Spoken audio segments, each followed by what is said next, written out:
In the early decades of the 17th century, the forests and waterways of northeastern North America became the stage for a struggle that reached far beyond its remote rivers and frozen lakes. The fur trade, and above all, the trade in beaver pelts, transformed the continent from a patchwork of indigenous nations into a contested frontier of empires. Beaver fur was not a luxury, it was an industrial necessity. In Europe, demand for felt hats soared, and with it, the price of pelts from the cold northern forests. A single well-prepared beaver skin could fetch sums that in France might equal months of a farmer's labor. The new French colonies along the St. Lawrence River, still fragile and dependent on supply ships from across the Atlantic, saw in this trade their best hope for survival and profit. But to reach the beaver-rich interior, they needed allies, guides, and trading partners among the peoples who had lived there for centuries. French explorers like Samuel de Champlain and Etienne Brulé soon realized that success depended less on European firearms or fortifications, and more on relationships with the First Nations, who controlled the land and its waterways. The Huron-Wendat, Algonquin, and Montagnais became crucial partners, providing not only pelts but the knowledge and logistical support that allowed French traders to move deep into the Great Lakes region. Canoes carved from birch bark carried goods and gifts up rivers and portages. Catholic missionaries followed, eager to convert new souls as commerce opened the door. Along the way, alliances were sealed with wampum belts and promises of mutual defense, weaving a network of trade and diplomacy that bound the French to the enemies of their enemies. Those enemies were formidable. South of the St. Lawrence and east of the Great Lakes, 5 powerful nations, the Mohawk, Oneida, Onondaga, Cayuga, and Seneca, had long forged their strength into a political and military alliance known as the Haudenosaunee Confederacy, or, to Europeans, the Iroquois. Bound together by a great law of peace and a sophisticated council system, they were not the disorganized bands of savages the French had imagined. They were strategic thinkers, adept diplomats, and seasoned warriors. And they understood the stakes of the fur trade better than anyone. The beaver was not just an animal, it was power. Power to trade, to acquire European goods, to arm themselves, and to shape the destiny of nations. The Iroquois' geographic position was both an advantage and a challenge. Their homelands lay between the French allies in the north and the Dutch and English colonies along the Hudson and Atlantic coast. When Dutch traders established Fort Orange, modern Albany, and Fort Nassau on the Hudson, they opened a direct channel for European weapons into Iroquois hands. In exchange for pelts, the Iroquois received muskets, powder, and metal tools, items the French were far more reluctant to provide to their indigenous partners. This trade imbalance quickly became a strategic gap. By the 1630s, Iroquois War. Parties were armed with firearms, while their Huron and Algonquin rivals often faced them with bows and stone-headed war clubs. The balance of power, once measured by numbers and bravery, was shifting toward whoever could control the flow of European goods. Competition for furs intensified as beaver populations near the Atlantic dwindled under relentless hunting. The Iroquois began pushing westward and northward, seeking new hunting grounds and seeking to break the trade monopolies held by their French-aligned rivals. What began as economic rivalry hardened into a contest for survival. To the French, this was commerce. To the Iroquois, it was existential. They did not merely want access to the fur trade, they sought to dominate it, to decide who could trade and who would be excluded, and to dictate the terms on which the newcomers would operate. The forests of New France grew tense, raiding. Parties slipped silently along rivers by night, attacking isolated hunting camps or ambushing canoe convoys laden with pelts. Rumors spread among settlers and voyageurs of Iroquois scouts watching from the tree line, counting muskets and waiting for the moment to strike. French garrisons fortified their trading posts, and Jesuit missionaries prayed over their missions, knowing they were far beyond the reach of reinforcements. For the indigenous peoples caught between the alliances, there was no neutral ground. Trade routes that had been shared for generations became front lines. It was in this charged atmosphere that the first sparks of the Beaver Wars ignited.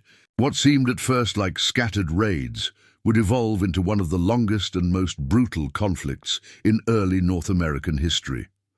A war not over ideology or empire, but over pelts, profits, and the power to decide the continent's future.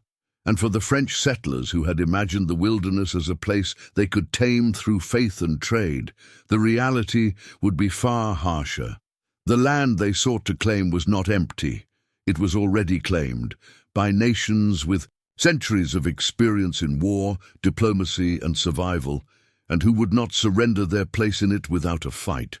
In Paris, long before a musket was fired in the forests of Canada or a canoe pushed against the currents of the Ottawa River, a handful of powerful men imagined a new France stretching deep into the interior of a continent they barely understood. Among them, none was more determined than Cardinal Armand Jean du Plessis, Duke of Richelieu. As chief minister to Louis XIII, Richelieu believed that France's future would be secured not only by armies and treaties in Europe, but by colonies and commerce overseas. The fur trade, with its immense profits and geopolitical leverage, was central to that vision. Beaver pelts were more than just a commodity. They were a means to finance royal ambitions, weaken rival empires, and extend Catholic influence into a vast and still largely unmapped wilderness. To Richelieu, Quebec was not a distant outpost. It was the nucleus of an empire that might one day rival Spain's in the Americas. But the dream he sought to build rested on the foundation laid by one man, Samuel de Champlain. A veteran of wars in France and an explorer by temperament, Champlain had first sailed the St. Lawrence in 1603 and returned repeatedly, convinced that the river was a highway to the riches of the interior.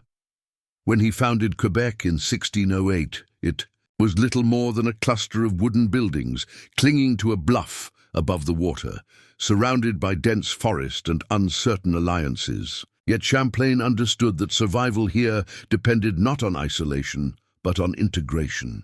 He courted the Montagnais, Algonquin, and Huron, exchanging iron tools, cloth, and firearms for pelts, and just as importantly, for trust. He did not simply trade. He participated in councils, shared meals, and even joined war parties. This was diplomacy conducted not through parchment and seals, but through shared risk and blood. That choice would have consequences. In 1609, Champlain accompanied a coalition of Algonquin and Huron warriors into Mohawk territory. At dawn on the shores of Lake Champlain, he raised his arquebus and fired into a charging line of Iroquois warriors, killing 2 chiefs with a single shot.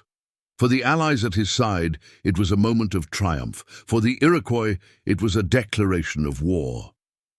From that day forward, Frenchmen would be seen not merely as traders or priests, but as enemies, foreign allies of ancient rivals. The muskets that spoke on that summer morning echoed for generations, shaping the course of the Beaver Wars long after Champlain himself was gone. When Richelieu took control of colonial policy in the 1620s, he saw the potential Champlain had glimpsed and sought to institutionalize it. He created the Company of New France, granting it a monopoly on the fur trade in exchange for a promise to populate and defend the colony. Settlers, not just traders and missionaries, but families, were encouraged to cross the Atlantic. Land grants were offered. Missions expanded deeper into the interior. Montreal, founded in 1642 as a religious settlement, became a critical trading hub and a defensive bastion. Yet every new step inland brought the French closer to Iroquois territory. and with each advance, the hostility first kindled on Lake Champlain grew hotter. The Iroquois were not content to watch an empire encircle them. They adapted quickly, forging trade ties with Dutch merchants on the Hudson and arming themselves with European firearms. They targeted Huron convoys carrying pelts to French posts, ambushed traders along the Ottawa, and even raided within sight of Quebec's walls. Settlers, many of them farmers who had imagined a life of quiet cultivation, found themselves living under constant threat. Entire missions vanished overnight, their inhabitants carried off or killed. Fur shipments dwindled and profits collapsed, forcing the Crown to pour more resources into a colony that was beginning to look less like a commercial venture and more like a war front. Yet Richelieu's dream endured, even after his death. New France would not retreat. It would expand, fortify, and deepen its alliances, turning trade networks into military coalitions and missionaries into political envoys. Champlain's choices, born of necessity in a fragile settlement, had set the colony's path. Richelieu's policies gave it scale and permanence. Together, they built not only the foundations of French Canada, but also the framework of a conflict that would rage across the forests and rivers of the Northeast for nearly a century. The hatred sown in those early encounters, muskets fired on Lake Champlain, raids on fur convoys, councils vowing vengeance, ensured that the struggle would not fade with any one generation. It would be inherited, each new battle a continuation of a story that had begun when a visionary minister looked westward and an explorer raised his gun. In the brutal arithmetic of the Beaver Wars, the most decisive factor was not courage, numbers, or even strategy. It was technology, and who controlled its flow. By the 1630s, the economies of Europe had become ravenous for North America's beaver pelts, and the competition to supply them had turned the forests and rivers of the Great Lakes into a battleground. Alongside the pelts and cloth, the copper kettles and steel hatchets, a new and far deadlier commodity, began to circulate through the trade networks: the musket. And nowhere was this trade more transformative than among the nations of the Iroquois Confederacy. The Dutch were the first Europeans to recognize that the beaver trade was about more than profit. It was leverage. From their outpost at Fort Orange, the rough wooden palisade that would grow into modern Albany, merchants from the Dutch West India Company dealt directly with the Mohawk and other Iroquois nations.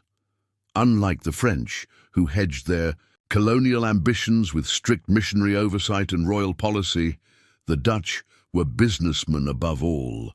They had no illusions about civilizing or converting their trading partners.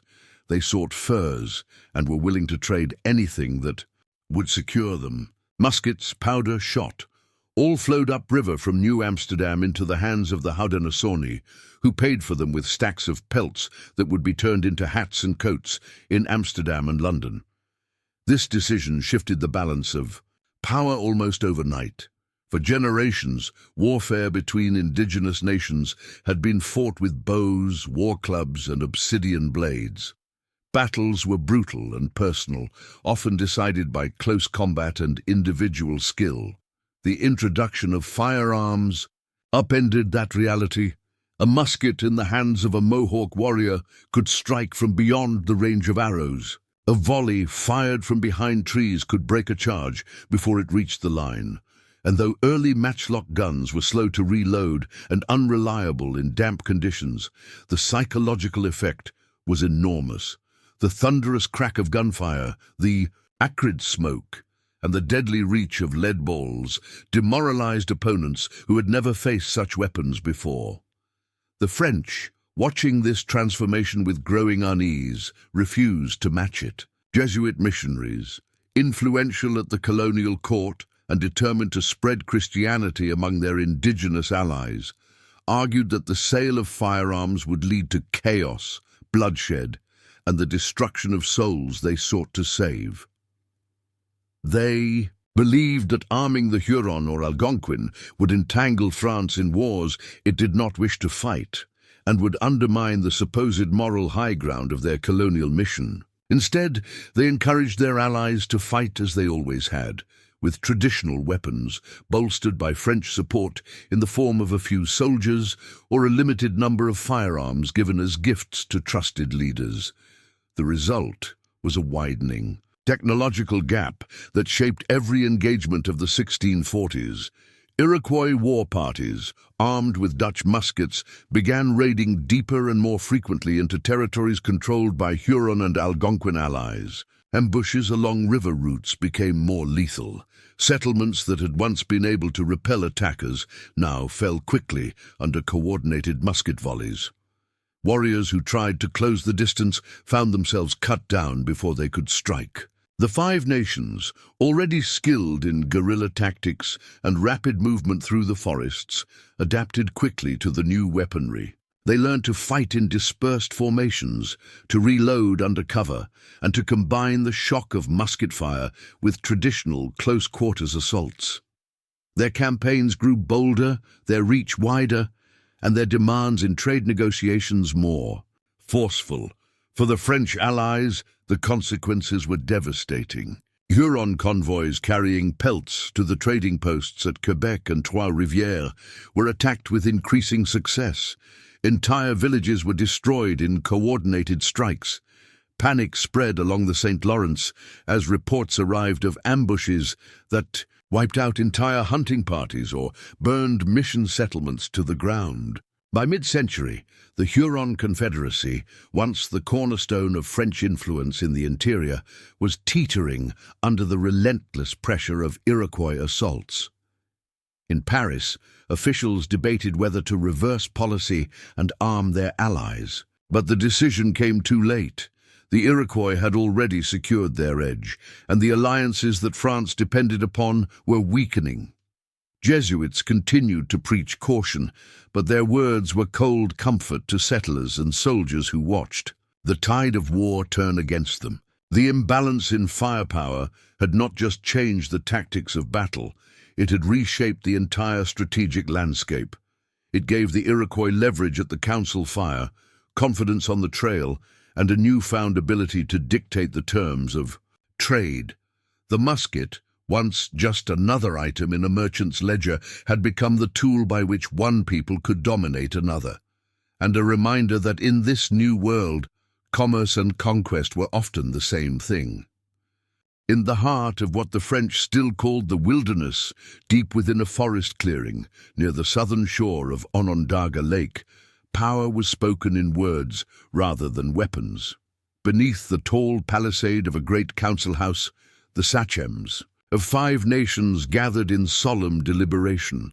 Mohawk, Oneida, Onondaga, Cayuga, and Seneca, the peoples of the Haudenosaunee, the people of the Longhouse, had come together as they had done for centuries, not as rival tribes, but as one political body bound by the great law of peace. Each brought their grievances, their ambitions, and their fears, and each would have a voice. The embers of a central fire crackled as speakers rose in turn, laying out the reality of their position. The beaver-rich lands that had sustained them for generations were nearly trapped out. Rival nations, armed and emboldened by French alliances, stood between them and new sources of furs to the west and north. Most intolerable of all, the trade that once flowed through their villages had begun to bypass them entirely, funneled instead along the St. Lawrence by the Huron and their French partners. The stakes could not have been higher. Control of the fur trade was not merely an economic matter, it was the foundation of their strength. Firearms, metal tools, cloth and trade goods flowed into their communities in exchange for pelts. Without those goods, they risked falling behind enemies who could now field muskets in war and use steel for agriculture and construction. Without control of trade routes, they risked dependence on rivals who had once feared them. And without decisive action, they risked being surrounded, pushed east by Algonquin allies of the French, west by Huron trading networks, and south by Susquehannock warriors who had begun probing into their territory. The council's discussions were methodical, guided by centuries of tradition. No decision of war or peace could be taken lightly. Orators spoke of the insult dealt decades earlier when Champlain's musket felled Mohawk chiefs on the shores of the lake that now bore his name. Others recounted the raids of Huron war parties, who had burned Seneca villages and seized captives to sell into French alliances. Younger warriors argued that the time for diplomacy was over. Elders counseled patience, warning that war would stretch their people thin. Yet amid the debate, one principle emerged clearly. The Haudenosaunee must reclaim their place at the center of the continent's commerce and power, and that meant dismantling the Huron Confederacy's trade network piece by piece. Plans took shape not as a single campaign, but as a sustained strategy. Scouts would move west to map the Huron supply lines and identify weak points. Mohawk war parties closest to the Dutch muskets flowing into Fort Orange would strike first, testing the response of French-backed warriors. Onondaga emissaries would attempt to neutralize potential threats to the south, negotiating temporary truces with the Susquehannock to avoid fighting on two fronts. Meanwhile, Seneca and Cayuga warriors would push north and west, cutting off the flow of pelts from the interior before they reached Huron traders. It was a plan of encirclement, one that combined battlefield force with economic pressure and diplomatic maneuvering, a strategy that reflected a political system far more sophisticated than most Europeans were willing to acknowledge. The unity that made such a plan possible was the product of centuries of deliberate statecraft. The Haudenosaunee had long referred to themselves as one house with many hearths, each nation autonomous yet bound together by shared laws and mutual defense. Decisions reached at Onondaga carried the weight of the entire Confederacy. And when they resolved to act, their campaigns could span hundreds of miles, coordinated across rivers and forests without a written word or central bureaucracy. What the French called raids were, in truth, calculated operations, probing strikes designed to weaken alliances, capture captives for adoption, and destabilize trade flows. As the sachems concluded their council, the plan was sealed, not with signatures, but with wampum belts, tangible records of the decisions made and the obligations each nation carried. Messengers fanned out from Onondaga, carrying the council's will to distant villages and winter hunting camps. Warriors began to gather supplies. Scouts vanished into the dense woodlands. The Longhouse had spoken with one voice, and its decision would set in motion a chain of events that neither French traders nor Huron diplomats could easily stop. In the months that followed, the consequences of that council fire became painfully clear. Ambushes along the Ottawa River grew more frequent and more coordinated. Huron convoys that once traveled safely under the shadow of French alliances began to vanish without trace. Villages deep in the interior reported sightings of Iroquois scouts, small parties at first, then larger raiding bands. The Confederacy's goal was not a single battle, but a slow strangulation of the Huron network, a campaign designed to make trade impossible and alliances untenable. And as the pressure mounted, the carefully woven fabric of French influence in the Great Lakes region began to fray. The decisions made in that longhouse, far from the stone walls of Quebec or the counting houses of Amsterdam, were rewriting the map of power in the northern forests. The first signs that the balance of power in the north had shifted did not come with a great battle or a formal declaration of war. They came quietly, in the empty spaces where trade canoes should have been, in the sudden silences that fell along the rivers that had once been safe. In the early 1630s, the Richelieu River, a narrow artery connecting the St. Lawrence to the interior, became a place of fear. It was the route along which French traders, Huron middlemen, and Algonquin allies moved furs from the Great Lakes toward the warehouses of Quebec. It was the lifeline of New France's economy, and it was there that the Iroquois chose to strike first. At first, the disappearances were dismissed as accidents. Rivers could be treacherous, and storms had claimed more than one convoy before. But when the first mutilated bodies began to wash ashore, stripped of trade goods and weapons, it was clear that something far more deliberate was happening. French settlers who ventured southward to trade or scout returned with tales of entire flotillas vanishing without a trace. Sometimes fragments of canoes were found snagged against a fallen log, charred at the edges as if burned before being cast adrift. Sometimes nothing at all remained, only the eerie signs left behind in the forest. Trees stripped of bark and carved with stylized figures, symbols known to those who understood them. The clan emblems of the Haudenosaunee and the unmistakable message of a successful raid. The tactics were simple but devastating.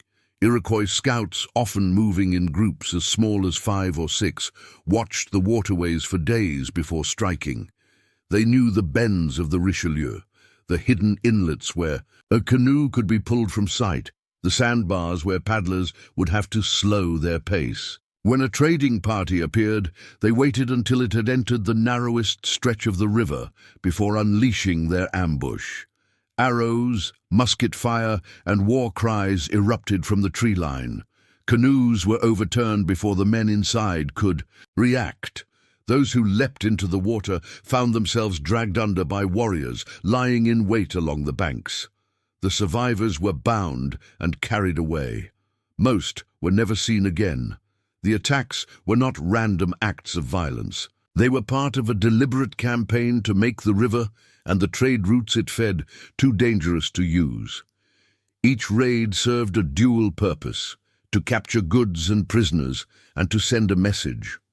Traders who escaped spoke of captives, being paraded before Iroquois villages, their possessions displayed like trophies, their fates left deliberately ambiguous to sow fear among those who might follow. The few who were released often returned to Quebec, bearing stories of ritualized torment and deliberate cruelty, tales designed to sap morale and erode confidence in the safety of the colonial enterprise.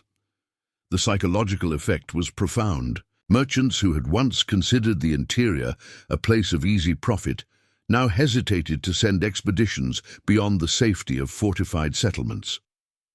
Huron and Algonquin allies began demanding larger shares of trade goods as payment for the increasing risks they faced. Some even shifted their routes westward to avoid the Richelieu altogether, slowing the flow of pelts and cutting into the profits of the French crown.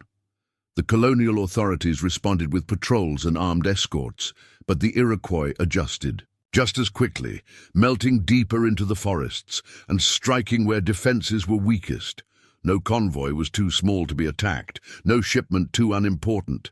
The message was relentless. The waterways belonged to the Longhouse now. For the Iroquois, these early ambushes were more than military actions. They were strategic demonstrations of power meant to test the responses of their enemies and probe the weaknesses of the trade network. Every disappearance revealed more about French patterns of movement. Every captured canoe exposed new routes, new trading partners, new vulnerabilities. By the time French authorities realized the scale of the campaign, the damage was already done.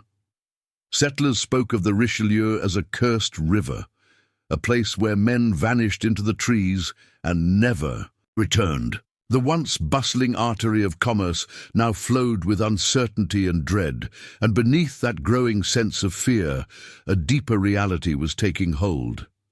The Iroquois had no intention of letting the conflict remain a series of isolated incidents. These early strikes were a prelude, a way to sap enemy strength before larger campaigns began. They were the first blood in a conflict that would engulf the northern forests for decades, a warning that neither French muskets nor Huron alliances could guarantee safety.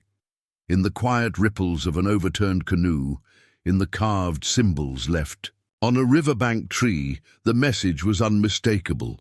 The Beaver Wars had begun, and the rivers of New France would never again run peacefully. By the 1640s, The conflict that had begun as a contest over trade routes and river convoys had transformed into something far more brutal and unpredictable. It was no longer a matter of canoes ambushed on the Richelieu or isolated traders disappearing into the trees. The Beaver Wars had become a total war, fought without front lines, without declarations and without mercy.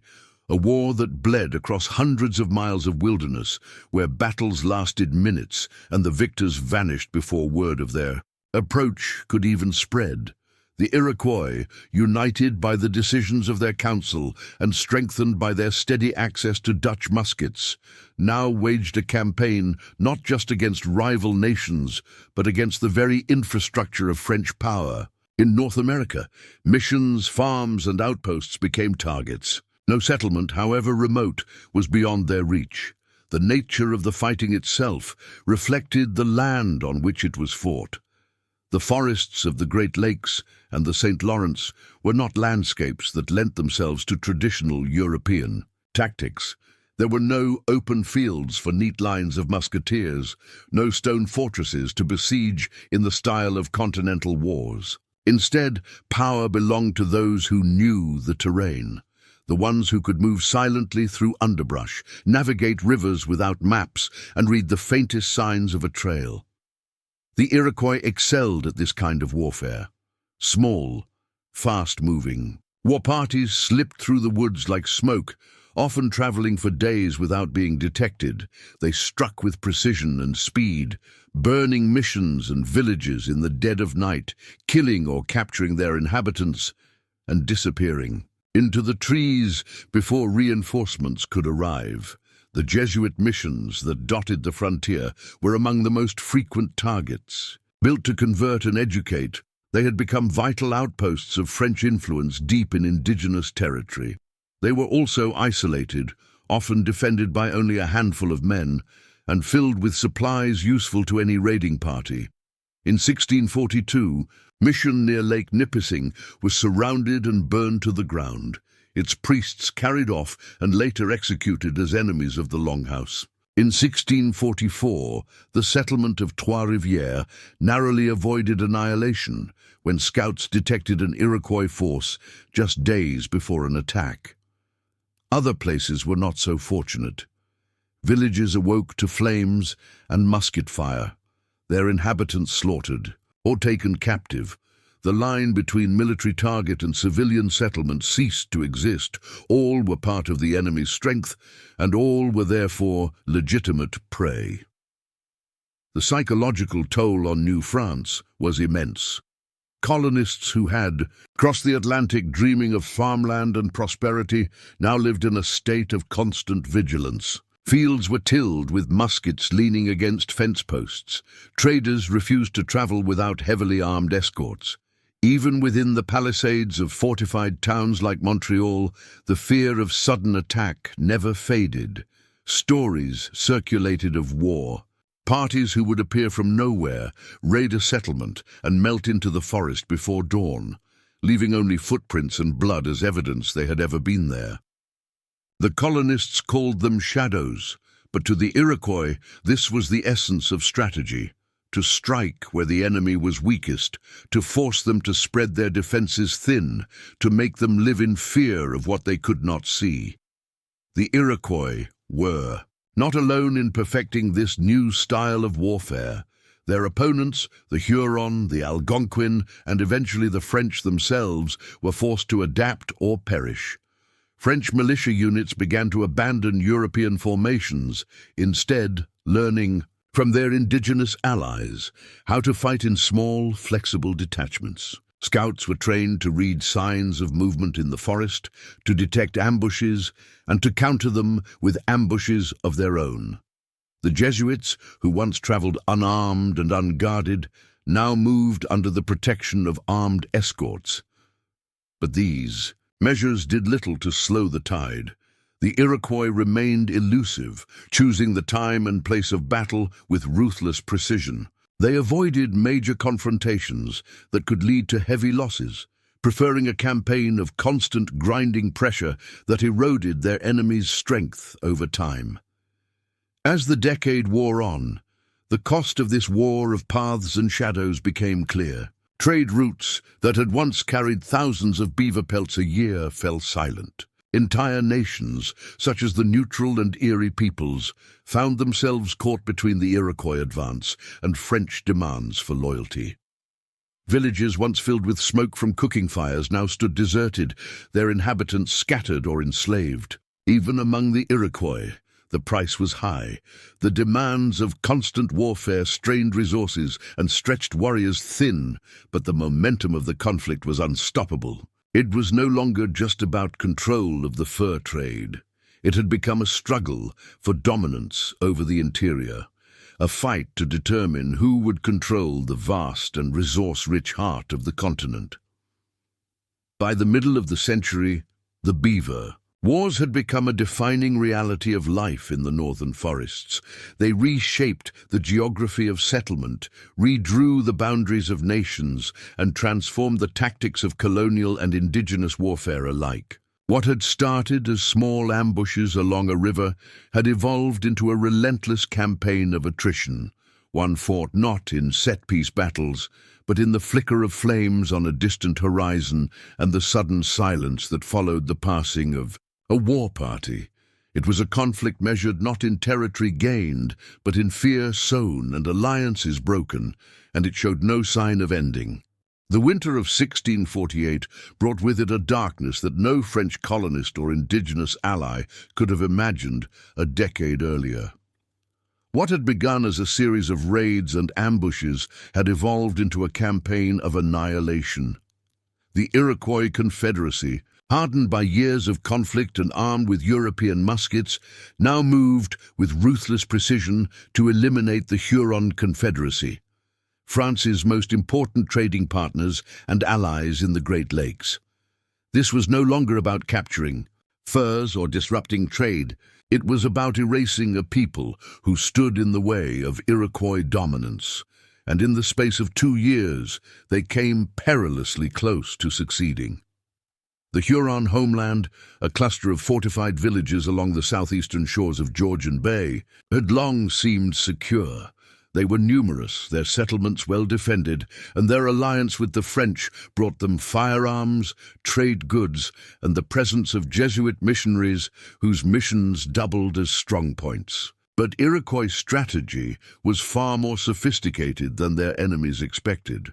They understood that the key to breaking the Huron lay not in a single decisive battle, but in coordinated, relentless strikes that overwhelmed their defenses and shattered their social fabric. Small raiding parties had already begun cutting off supply routes and isolating individual settlements. By the late 1640s, those raids escalated into full-scale assaults. The first blow fell on St. Ignace in March 1649. The mission, a vital spiritual and logistical hub for the Huron, was attacked before dawn by a force estimated at over 1,000 Iroquois warriors. They approached silently through the forest, surrounding the palisades before the sentries could raise the alarm. When they struck, the assault was swift and overwhelming. The wooden walls built to resist smaller raiding parties splintered under the weight of coordinated charges. Warriors flooded into the village, cutting down defenders and torching longhouses. Jesuit fathers, Jean de Brébeuf and Gabriel Lalemant, were captured, tortured and killed, their martyrdom recorded later in graphic detail by survivors and fellow priests. St. Ignace was reduced to ash in a matter of hours.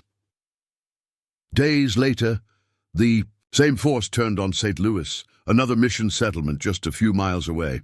Despite warnings from fleeing survivors, the defenders were unprepared for the ferocity of the attack.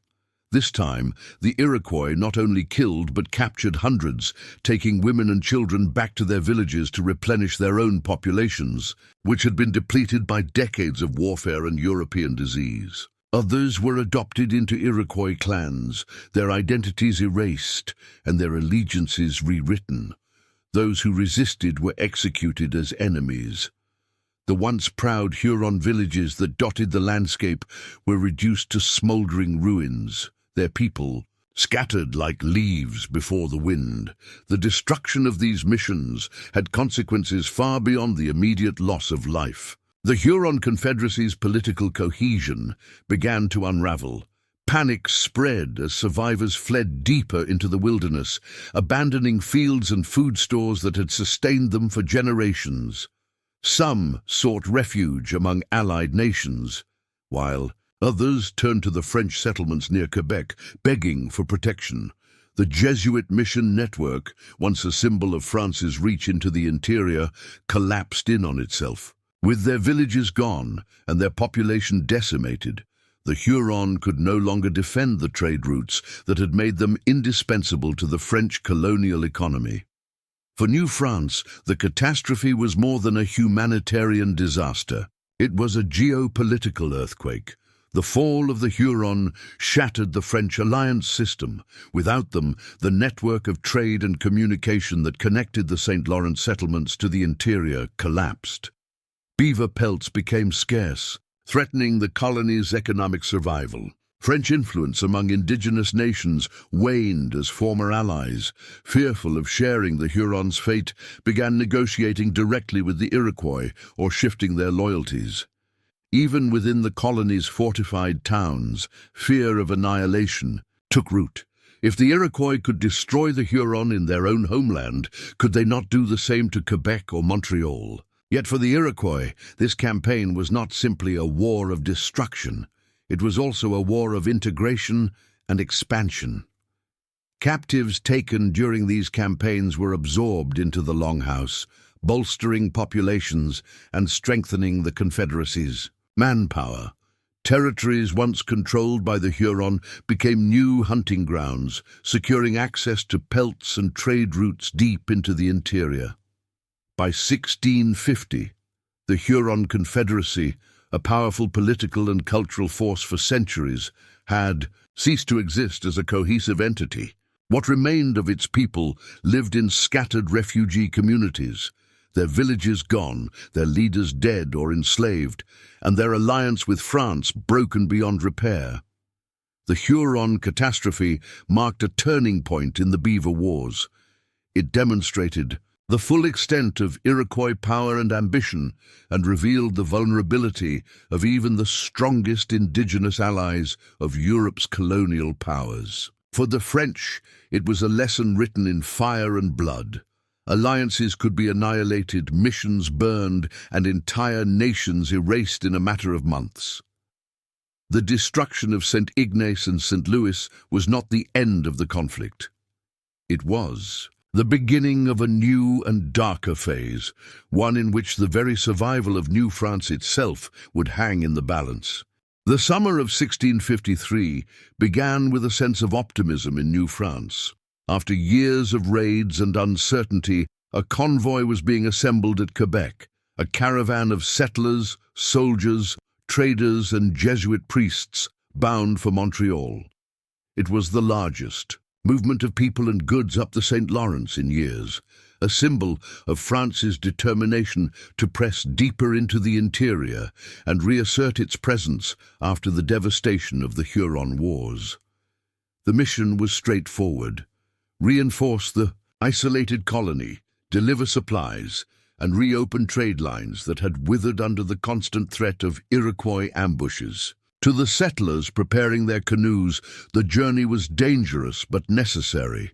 To the Iroquois, it was an irresistible opportunity. The war councils of the Longhouse had long anticipated such a move. They knew the French would eventually try to rebuild their shattered alliances and secure their trade routes, and they were prepared to make the cost of that effort unbearable. Scouts had been shadowing French movements for weeks, tracking the assembly of the convoy and marking every stage of its journey. At a narrow stretch of the Richelieu River, where steep banks pressed close and the forest canopy swallowed the light, a plan was set in motion. It was a place the French believed they could pass through quickly, but for the Iroquois, it was the perfect killing ground. The convoy set out in the early days of June, a flotilla of heavy canoes loaded with flour, powder, cloth, and trade goods. Armed soldiers occupied the forward boats, their matchlocks ready, while families and missionaries followed behind. The first days passed without incident. The river was calm, the weather fair, and the men on the paddles allowed themselves to believe the worst of the war might be behind them. But as they approached the bend where the river narrowed and the trees pressed close to the water's edge, the mood shifted. Birds fell silent. The air grew unnaturally still. A few Algonquin scouts in the lead canoes exchanged uneasy glances. Then the forest erupted.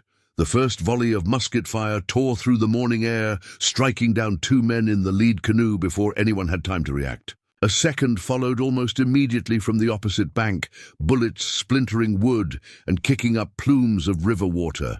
Arrows hissed from the canopy. Within moments, chaos engulfed the convoy. Canoes spun as panicked paddlers tried to turn and flee, only to collide with those behind them. Soldiers fired blindly into the trees, hitting nothing but shadows, and then as suddenly as they had appeared, the attackers were gone. The forest swallowed them, leaving only the cries of the wounded and the rush of the river. But the attack was not over. Minutes later, the war cries came again, this time from downstream. The Iroquois had anticipated the convoy's flight and had positioned a second force to cut off its retreat. More gunfire erupted closer now, and warriors appeared briefly on the riverbank before vanishing again into the undergrowth. Their tactics were deliberate: strike, disappear, reposition, and strike again. Every time the French tried to regroup, they were hit from another angle.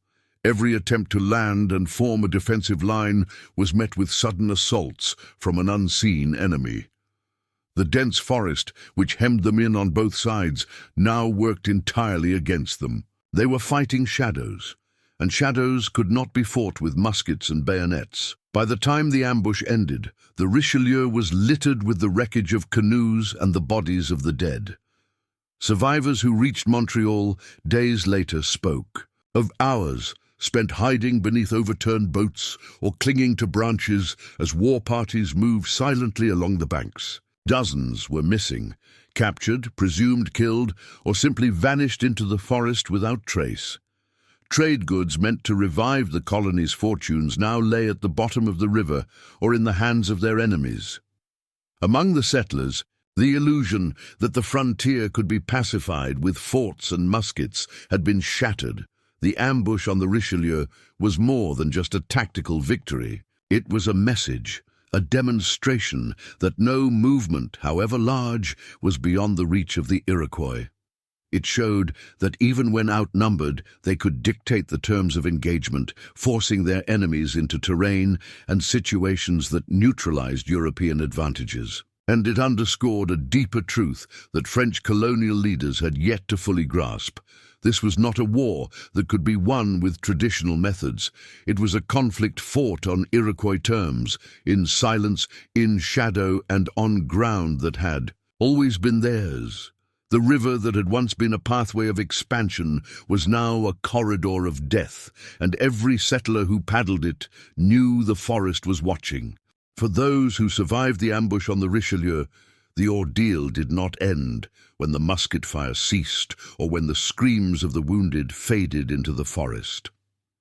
It was only the beginning of a journey that few Europeans could have imagined.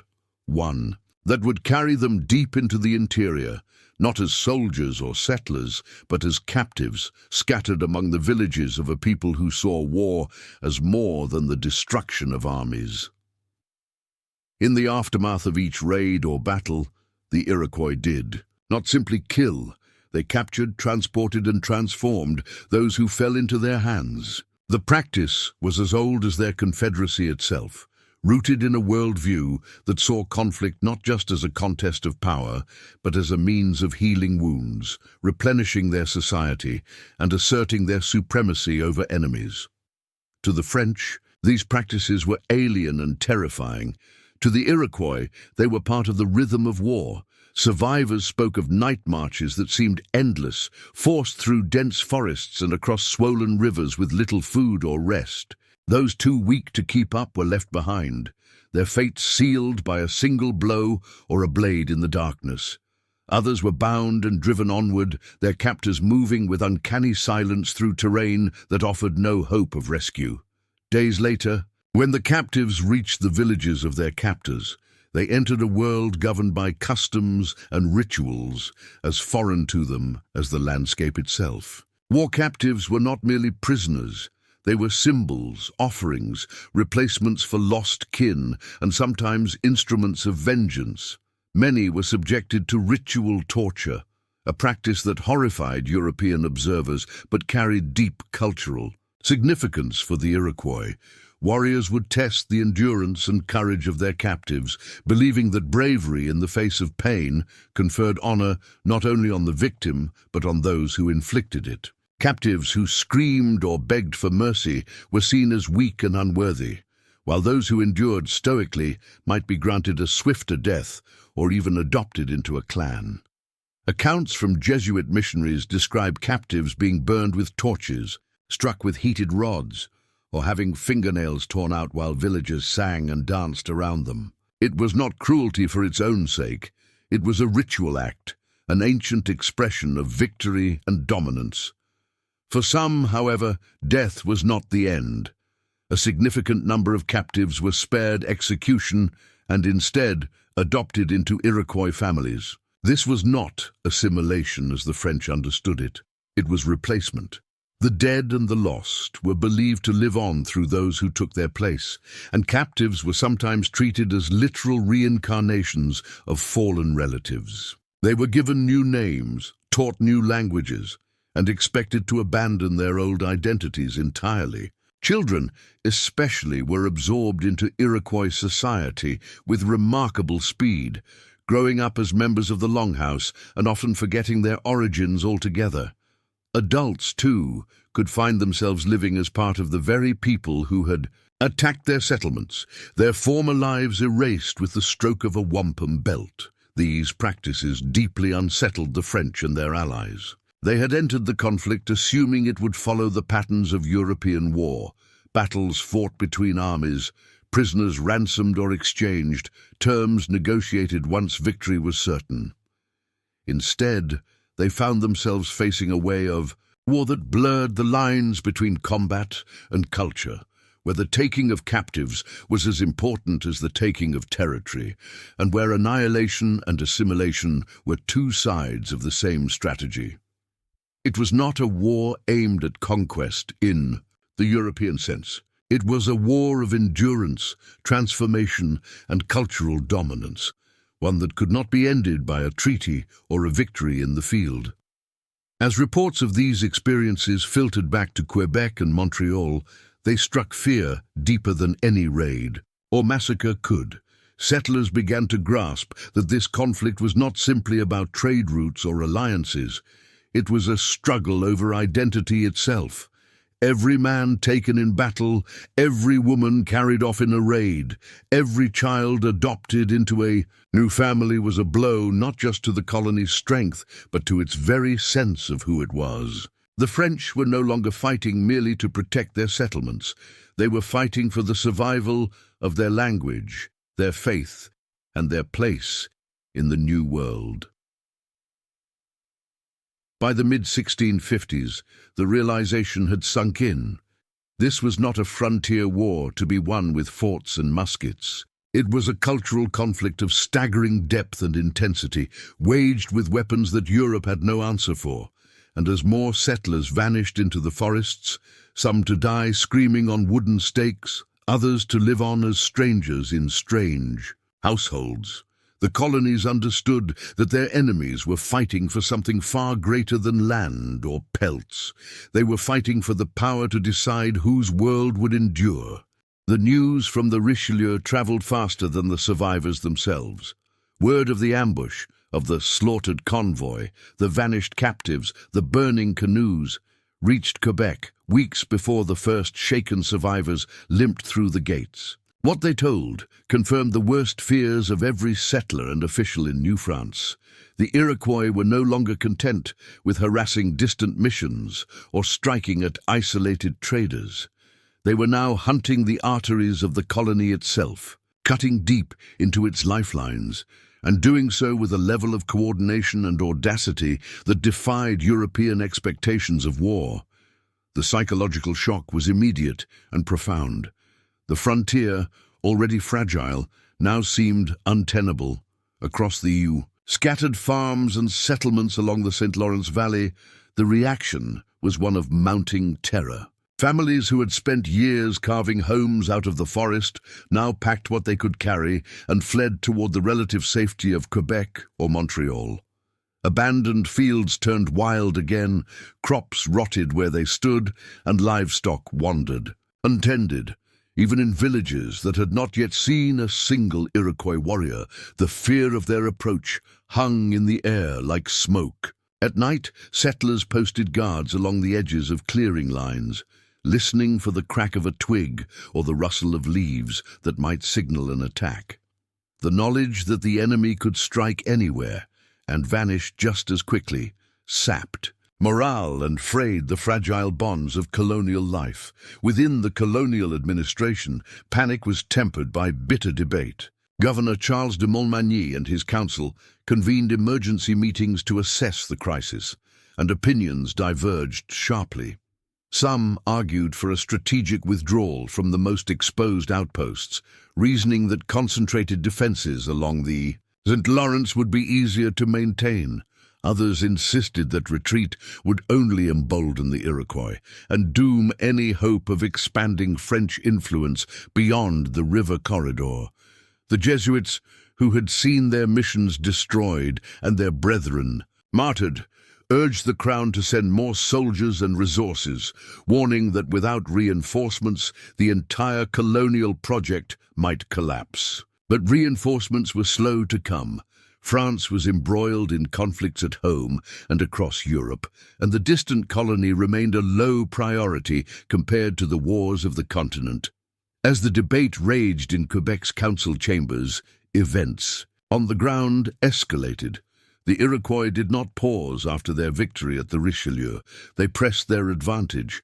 Raiding parties began appearing within sight of fortified settlements, burning isolated farmhouses and ambushing patrols that ventured beyond the palisades. Small groups of scouts slipped past sentries under the cover of darkness, stealing livestock and leaving behind carved totems or scalps as grim warnings.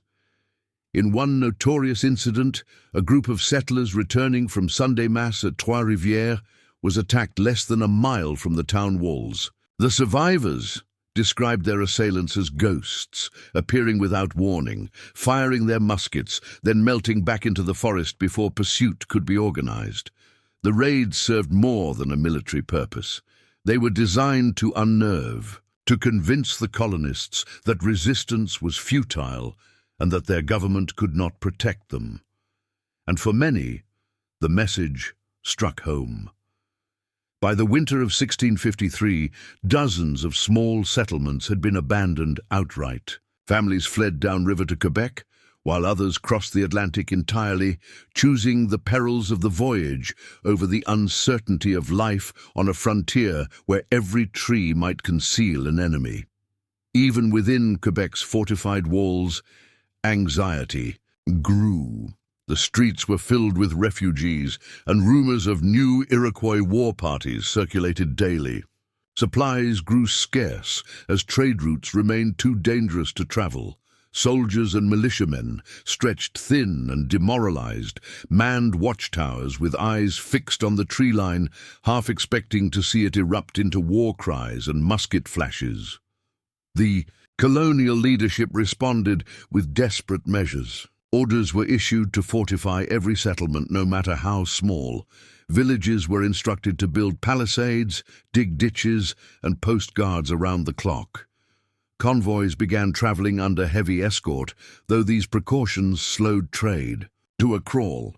Appeals were sent across the Atlantic begging for troops, artillery, and supplies. Yet even as they strengthened their defenses, many officials privately doubted whether the colony could withstand another year of such pressure. The enemy was not fighting a conventional war that could be won with a decisive battle.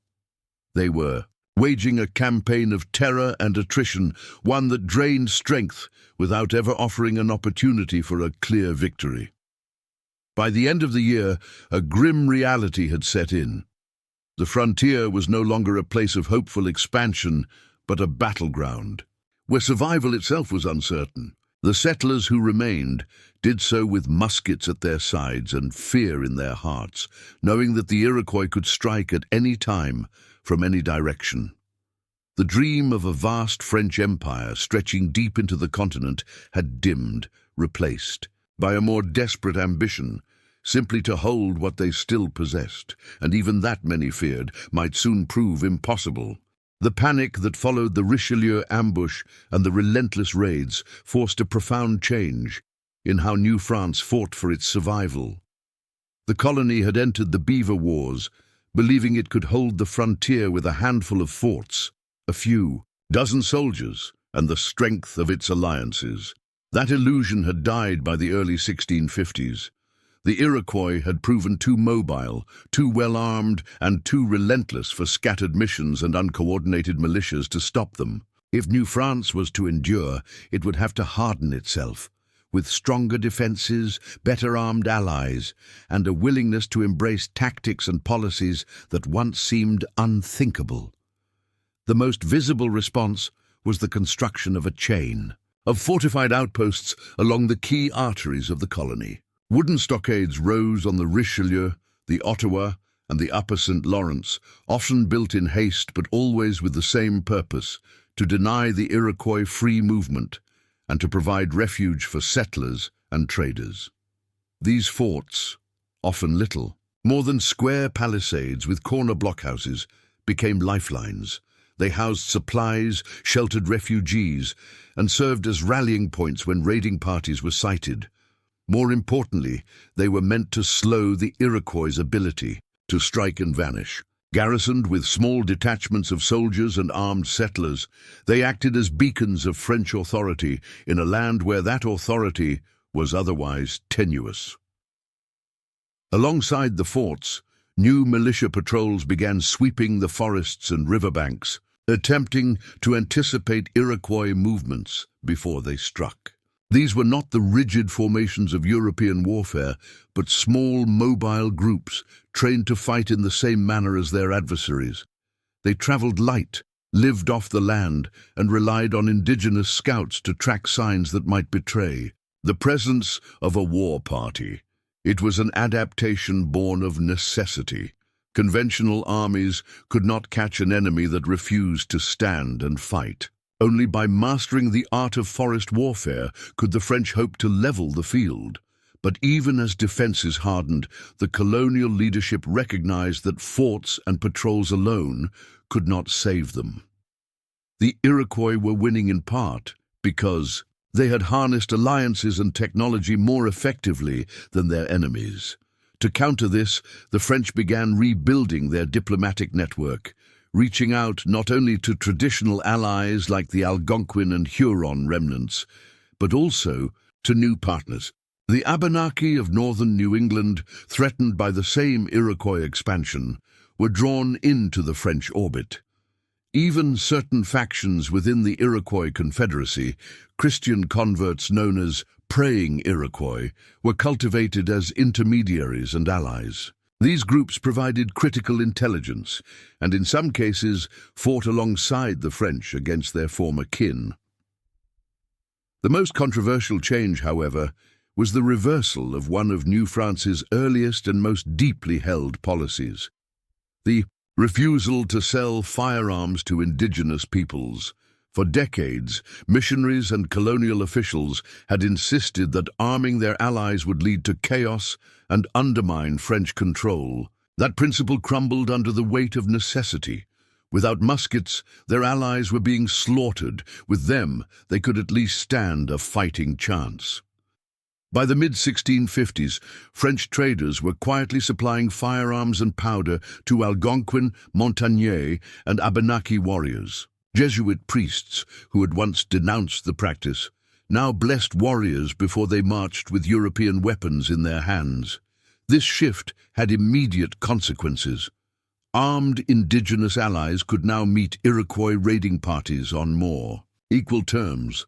The balance of power in skirmishes began to shift slightly, and ambushes that once ended in disaster sometimes turned into victories. Villages that had lived in constant fear found new confidence, and trade routes once abandoned were cautiously reopened. Yet the policy also carried risks. By flooding the frontier with firearms, the French were escalating the violence and entrenching. A cycle of militarization that would shape indigenous warfare for generations. What had once been battles fought with bows and stone now became firefights that left more dead and fewer captives. Despite these dangers, the policy was a clear signal of France's resolve. The colony was no longer merely reacting to Iroquois aggression. It was beginning to organize a sustained response.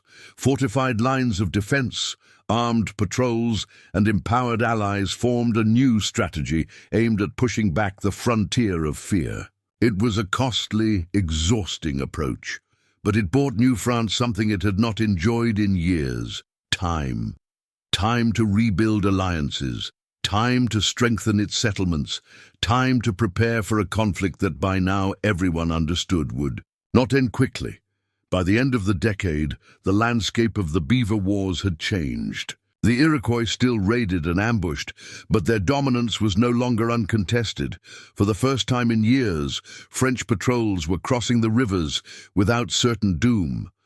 Indigenous allies stood shoulder to shoulder with colonial soldiers, their muskets smoking in the underbrush. And though the war was far from over, New France had begun to learn how to survive in a world where the old rules no longer applied.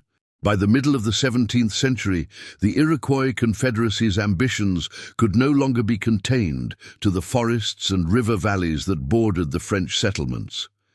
The campaigns against the Huron and Algonquin had been devastatingly successful, removing two of the most significant barriers to Iroquois dominance in the Great Lakes region.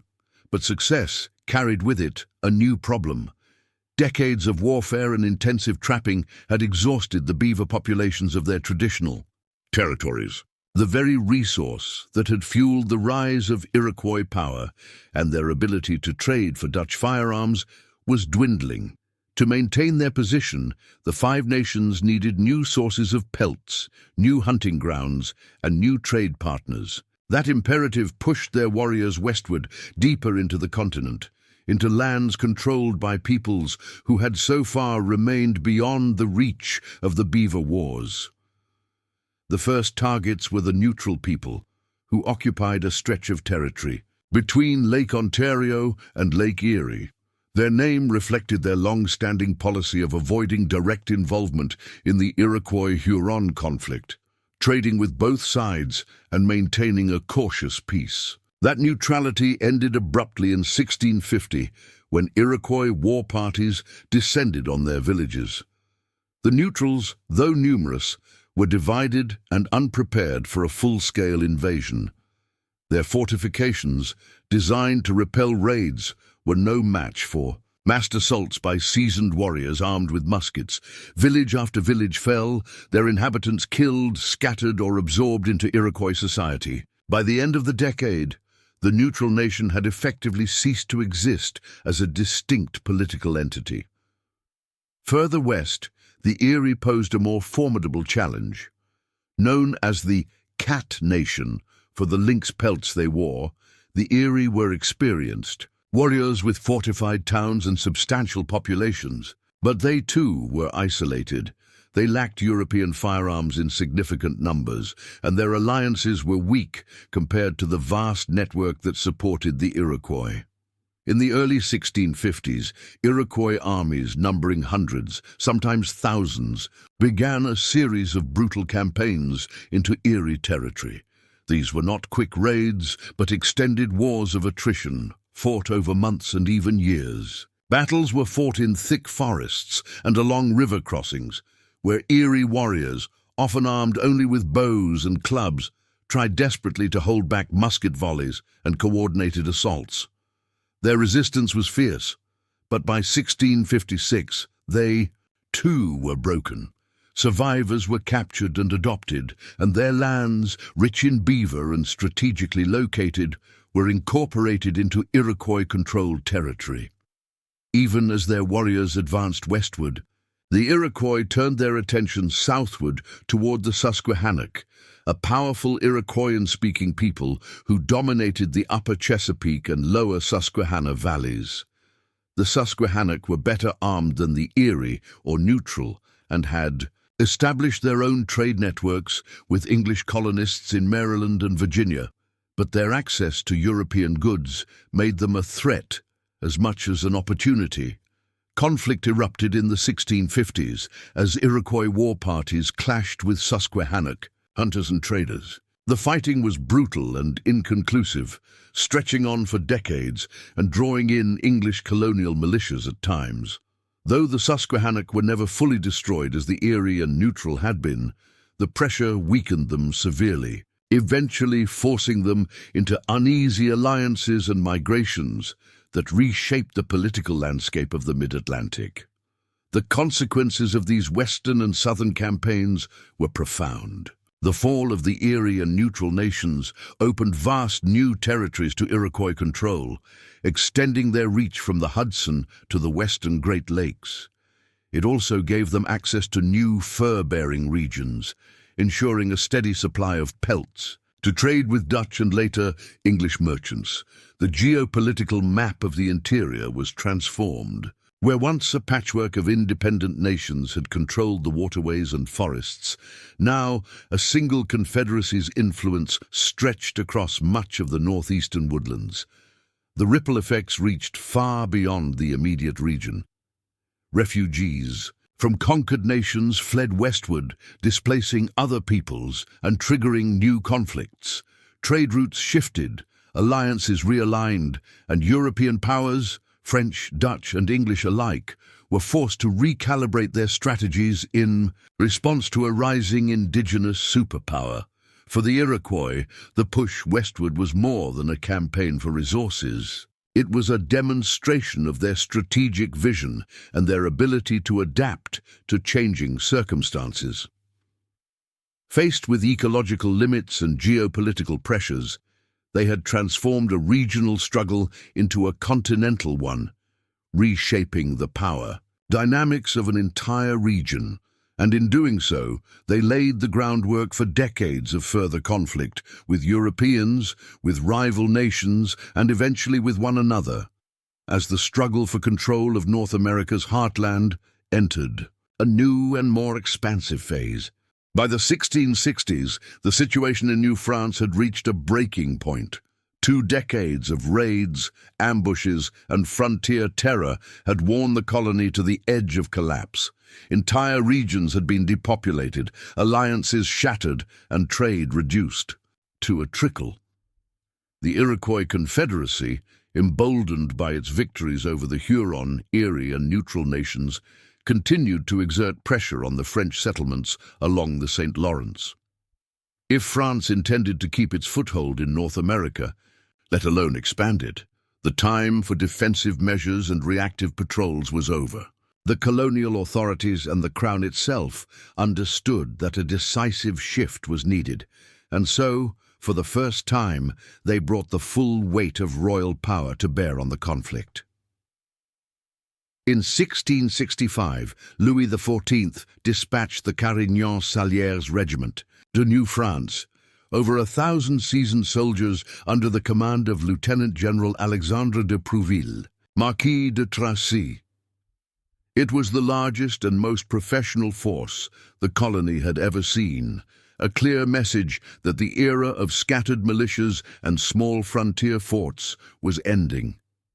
The regiment's mission was twofold: to defend the colony's heartland and to carry the war directly into Iroquois territory. French strategy was no longer about holding the line, it was about breaking the enemy's will. The first step was the construction of a continuous chain of forts along the Richelieu River, the primary corridor for Iroquois incursions into the St. Lawrence Valley. These strongholds, Fort Chambly, Fort Sainte-Thérèse, Fort Saint-Jean, and others, were more than just defensive positions.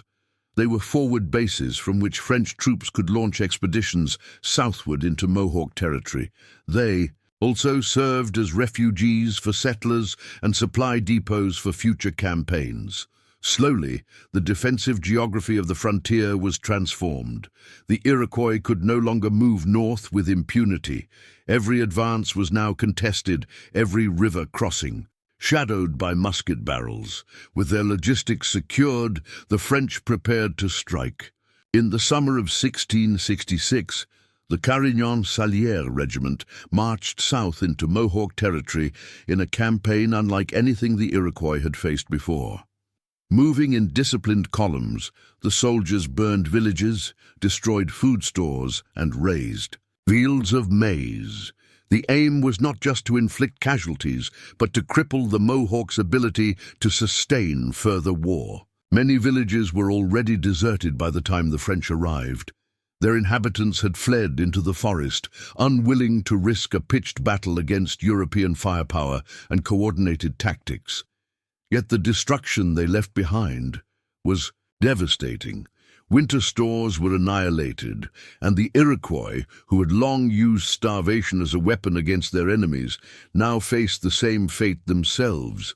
The campaign was as much psychological as it was military. For years, the Iroquois had dictated the terms of the conflict, striking at will and vanishing before a response could be mustered.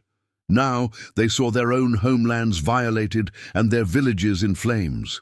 The French demonstrated that they could project power deep into Iroquois territory, that they were not bound to the defensive posture that had defined the war for decades. Even more important, the campaign showed that France was willing to escalate, to match indigenous guerrilla warfare with sustained organized offensives. The results were not immediate capitulation, but they were decisive. Starvation and exhaustion set in as the Mohawk faced the harsh winter of 1666-67 without their usual reserves. At the same time, the French fortified their newly built positions and deepened their alliances with indigenous groups hostile to the Iroquois. The balance of power was shifting. By the spring, the Mohawk and Oneida were sending envoys northward to discuss terms. Negotiations were cautious and fraught with mistrust, but they marked a turning point. The Iroquois, who had once fought to eradicate their enemies, now sought ways to contain the conflict. For the French, the campaigns around Montreal were more than a series of raids. They were a demonstration of imperial will, a signal to allies, settlers and enemies alike, that France was in North America to stay. The forts along the Richelieu stood as permanent symbols of that intent, while the burned fields and dismantled palisades in Mohawk country testified to a new reality. The Iroquois were no longer untouchable. The war was far from over, but for the first time in decades, it was being fought on terms the French could shape. And those terms would lead eventually to something that once seemed impossible, the possibility of peace. By the dawn of the 18th century, the land that had once been a sprawling battlefield was exhausted. 50 years of raids, ambushes, massacres, and retaliations had bled both indigenous nations and European colonies alike.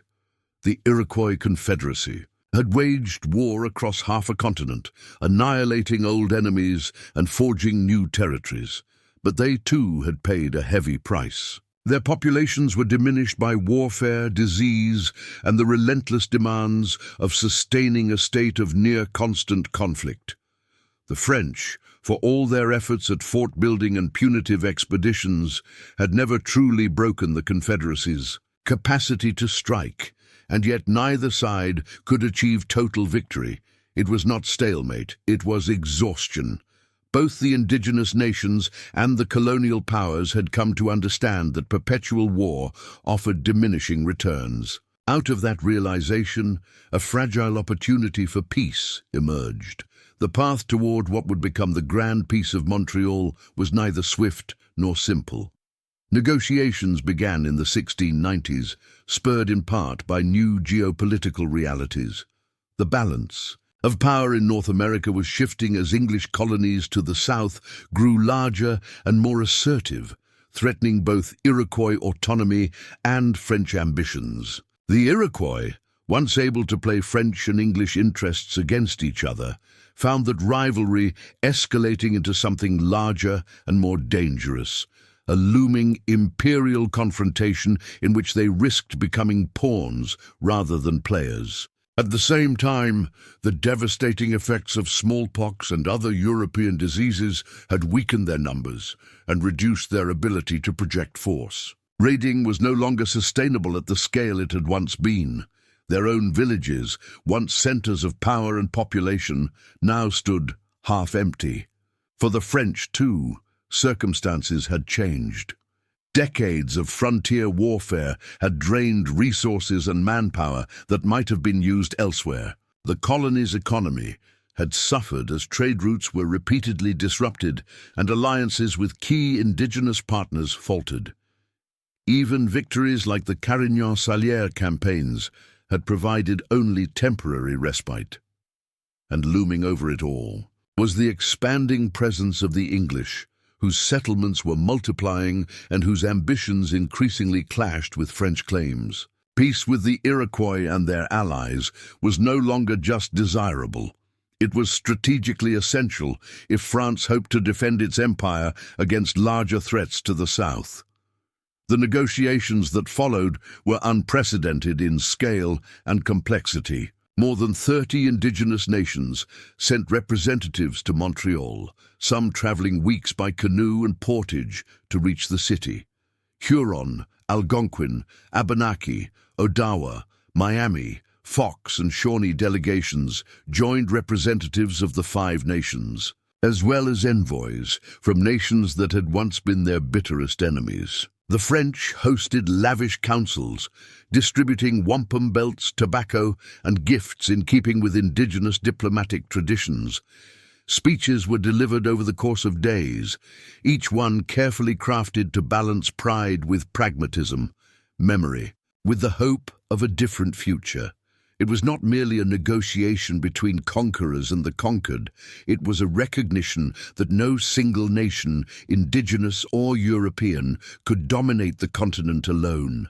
At the heart of the peace was a series of mutual concessions. The Iroquois agreed to remain neutral in future conflicts between France and England, a commitment that would later prove crucial in the wars of empire to come. They promised to cease raids against French allies and to allow refugees from destroyed nations to settle freely in new territories. In return, the French recognized the autonomy of the Confederacy and pledged to resume trade without demanding conversion or political subordination. Prisoners were exchanged, captives returned, and promises of future cooperation sealed with ceremonial smoking of the calumet. The treaty was signed in August 1701 in a ceremony that blended European legalism with indigenous diplomacy, a fusion that reflected the new reality of North America. Trade resumed almost immediately. Canoes laden with furs once again flowed down the Ottawa and St. Lawrence, and goods from Quebec and Montreal moved inland. Jesuit missionaries returned to territories they had not visited in decades, and French traders ventured farther west than ever before. But the world they entered was not the same one that had existed before the Beaver Wars. The political map of the Great Lakes and the St. Lawrence had been remade. Entire nations had vanished, others had merged or migrated, and the Iroquois, though still powerful, were no longer the unchallenged masters of the interior. New alliances and rivalries emerged, shaped as much by the legacy of the wars as by the treaty that ended them. The Grand Peace of Montreal did not erase the memory of the bloodshed that had preceded it, nor did it resolve every conflict that would follow. It was, instead, a recognition of limits, a collective admission that survival in the New World required coexistence, negotiation, and balance. For the French, it secured a breathing space in which to expand westward and prepare for future imperial struggles. For the indigenous nations, it offered a reprieve from annihilation and a framework for diplomacy in an increasingly European-dominated world. And for both, it marked the end of an age, the closing of the chapter that the Beaver Wars had written in fire, blood, and steel. By the time the ink dried on the Grand Peace of Montreal, the world that had existed when the first French canoes pushed up the St. Lawrence was gone. What had begun as a series of trade disputes and raids over beaver pelts had become something far larger, a conflict that reshaped the political, cultural, and military landscape of an entire continent. The ambushes that once terrified settlers along the Richelieu and drove families from their farms were no longer remembered simply as acts of violence. They had become emblems of a deeper truth, that no European empire, however powerful, could impose its will on North America without reckoning with the peoples who already lived there, their strategies, their diplomacy, their sovereignty, and their determination to endure. The early decades of New France had been built on European assumptions. French governors, Jesuit missionaries, and company officials believed that their superior technology, centralized authority, and imperial ambitions would inevitably subdue the fragmented nations of the interior. They saw alliances as tools, indigenous nations as potential subjects, and trade networks as resources to be claimed. The Beaver Wars shattered those illusions. Again and again, indigenous forces proved they could not only resist European power, but shape the course of colonial expansion itself. Small war parties outmaneuvered disciplined regiments. Councils held deep in forest clearings dictated the terms of peace and war. Even the most fortified settlements learned that their survival depended as much on diplomacy and respect as on muskets and walls. The Iroquois Confederacy in particular demonstrated the limits of imperial ambition. Their campaigns were not merely military in nature.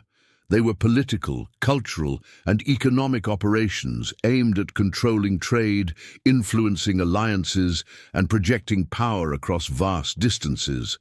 They fought on their own terms, rejecting the set-piece battles Europeans preferred in favor of a style of warfare that exploited the land's vastness and unpredictability. Ambushes, lightning raids, and strategic retreats frustrated armies that had trained for sieges and open-field engagements. Even when faced with overwhelming numbers, they avoided decisive confrontations, choosing instead to bleed their enemies, slowly over time. And when their objectives shifted from destroying rivals to forging alliances, they adapted with equal skill, turning enemies into partners and captives into citizens. The result was a new political reality that neither side could fully control. European forts and trading posts became nodes in indigenous networks rather than centers of authority. Colonial officials learned that alliances were not permanent, but had to be constantly renewed through gifts, respect, and negotiation. Trade itself became a form of diplomacy, with the flow of goods and weapons shaping the balance of power more effectively than armies ever could. Even the Peace of 1701, for all its European legal trappings, was rooted in indigenous diplomatic traditions, in wampum belts, calumets, and longhouse councils that defined relationships not as dominion, but as reciprocal obligations. The consequences of this shift reached far beyond the St. Lawrence Valley. The lessons of the Beaver Wars rippled outward, shaping how European powers approached indigenous nations across the continent. The British, expanding from their Atlantic colonies, adopted many of the same tactics of alliance building and gift diplomacy that the French had been forced to learn. The Spanish in the southwest and the Russians on the Pacific coast would face similar challenges and draw similar conclusions. Indigenous nations themselves, strengthened by centuries of experience resisting European encroachment, continued to wield significant influence well into the 18th century, even as disease, displacement, and population decline took their toll. Their political and military strategies remained central to the story of North America's transformation. 4. The settlers who had once feared every rustle in the forest, the memory of those early ambushes never faded. They were reminders that the land they sought to claim was not empty but contested, that power in the New World did not flow in one direction. European empires could plant flags, build forts, and draw borders on maps, but their success depended on their ability to navigate a landscape already shaped by indigenous presence. The continent was not conquered in a single stroke. It was negotiated, fought over, and reshaped in countless small encounters, many of them sudden, violent, and fought far from the halls of power. In the end, the ambush on the Richelieu and the countless others like it were not just episodes in a colonial war. They were moments in a broader story, a story of adaptation, resistance, and transformation. They marked the emergence of a new kind of political order, one that neither side fully controlled, but both had to live within. And they revealed a simple truth that would define the next 2 centuries of North American history. The fate of empires would not be decided by their cannons and kings alone, but by their willingness to reckon with the nations that had called this land home long before a European sail appeared on the horizon.